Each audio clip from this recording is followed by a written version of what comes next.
এইভাবে আমরা আগাইতে থাকবো, পিছিয়ে হওয়া যাবে না। যদি আমরা 7-8টা ছেলের কাছে পাছনে চলে আসি তখন বোঝা যাবে যে আমরা তার কাছে হাইরা গেছি। তো আমরা অভিভাবকের কাছে সবার অভিভাবককে এই কথাটা বলতে চাই, বারবার আপনারা পায়ে ধরে বলি যে আপনারা ছেলেদেরকে যে যদি আমরা মাদকের ভিতরে পাই, যদি শাসন করি, আপনারা কোনোদিন এই কথাটা বলবেন না যে তুমি কে শাসন করার।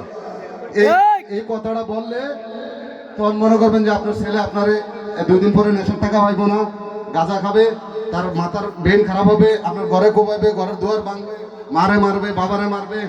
এই কাজটা করা দেওয়া যাবে না। আর আমাদের পাড়ার ভিতরে বেশিরভাগে উশৃঙ্খলটা হইলো যে শিক্ষা আমাদের কম, পরিবেশ আমাদের ভালো না। এই কারণে যে দেখা যাচ্ছে যে মার সাথে তর্ক করে রাস্তা নিয়ে আসে মাইরা, যে বলে আবার যে তোর কোন বাবা আছে যে আমরা দেখবো, ঠিক আছে। এই কাজটা যার যে কোনো মানুষের সামনে করব কেউ, এটার বিরুদ্ধে কোন মুরব্বী থাক ছোট থাক সবাই তারে বুঝাইবা, না বুঝলে অ্যাকশনে যাবে, কিন্তু প্রথমে অ্যাকশনে যাবে না, অনুরোধ তোমরা। আর দ্বিতীয় কথা হয়েছে, বাইরে যদি কেউ ঝগড়া লাগে আগে জিনিসটা জানবা যে আমরা যে ছোট ভাই বড় ভাই কেন ঝগড়া লাগছে, লাগার পরে এটা শুনবা, আগে নেওয়া অন্য এটা দেখবা। আর আমার কথা হয়েছে, বাইরের কোনো বহিরাগত লোক, আত্মীয়, মামা, খালু, চাচা আমার এলাকায় ঝামেলা হইলে আসতে পারবে না, ঠিক আছে। আমার মুরব্বী আছে, আমার পাড়া প্রতিবেশী আছে, না পারলে আমাদের মেম্বার আছে, সবারে নিয়ে একত্রিত করে আমরা ঘরে ঘরে শেষ করব।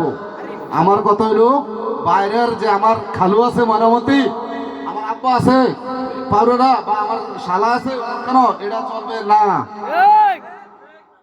এই হলো আমাদের মূল উদ্দেশ্য। তো এই নিয়ে আমরা সামনের দিকে আগে যাবো। তবে আপনাদের কাছে একটা যে কি কইলো এটা আপনারা কানে দিবেন না, আপনারা সবাই পিছনে তাকাইবেন না, শুধু সামনে তাকাইবেন। সামনে তাকানো হলো আমাদের ভালো উদ্দেশ্য। আমরা যারা নেশা করে তাদেরকে আমরা বলি না যে 10টা টাকা দাও, আমরা তাদের ভালোর জন্য আমরা এই উদ্দেশ্যটা। আর এই কইলো কথা আমার, এই বলে আমি বক্তব্য শেষ করছি। আল্লাহ হাফেজ।